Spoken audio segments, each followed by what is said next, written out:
everyone, it's the Cake Lady, and I am coming to you from my kitchen this morning. And I was going to share with you a project I'm doing for Easter. A good friend of mine asked me to make decorated cookies for her son's preschool Easter party.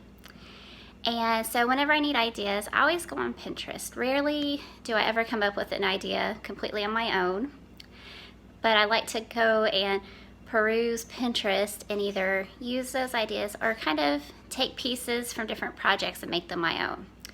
It's a great place to go get some ideas. So anyway, she asked me for Easter cookies, and so I searched and I found some ideas and sent them to her. And she actually let her son pick out the design. So I'm going to show those to you, but first, this is the cutter I'm using. It's an Easter egg, but my cookies are not going to be Easter eggs. All right, that's kind of the popular thing right now, is to take a cookie cutter that is a heart or a circle or even a different, more specific kind of shape and repurposing it and making it into a new shape. So if you want to hang out with me, I'm going to show you how I'm going to turn this Easter egg cookie cutter into bunny rabbits. Hi everyone, so I was going to show you how I turned an egg egg-shaped cookie cutter into a bunny rabbit.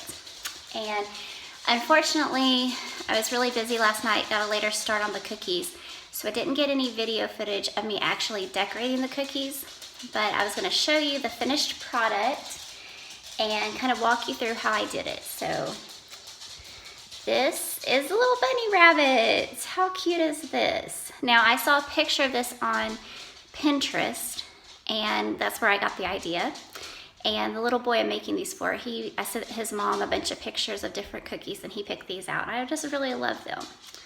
So the way I did this was I made flood consistency icing, and I just flooded all the cookies with their one color. I made 24, and I did 6 different colors, 4 of each color, okay?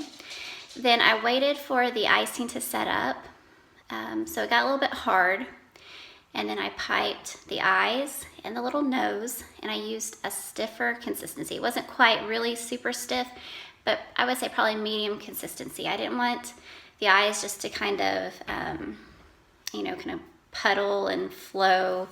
I wanted them to look like little eyes, and the same thing with the nose. Then I did use a stiffer consistency for the ears because I wanted to kind of give it that 3D effect.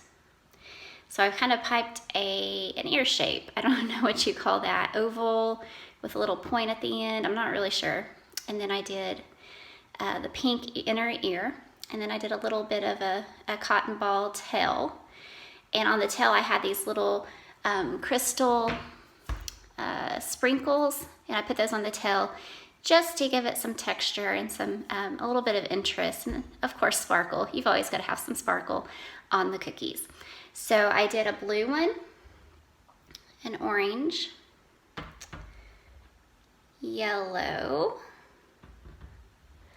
and a purple, and I did a pink one. And to kind of create some contrast, I did a darker pink for the middle of the ear. And then I also did white.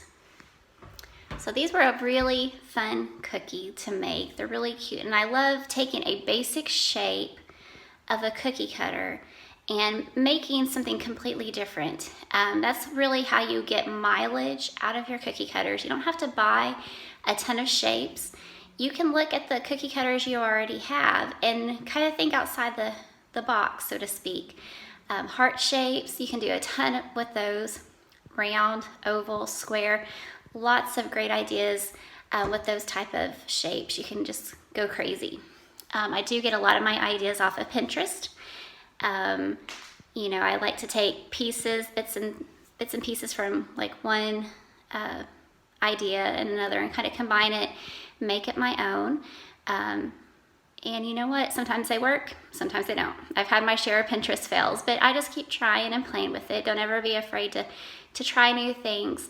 But anyway, I hope you enjoy this video. If you haven't had a chance yet, please subscribe to my channel. Give me a thumbs up for the video.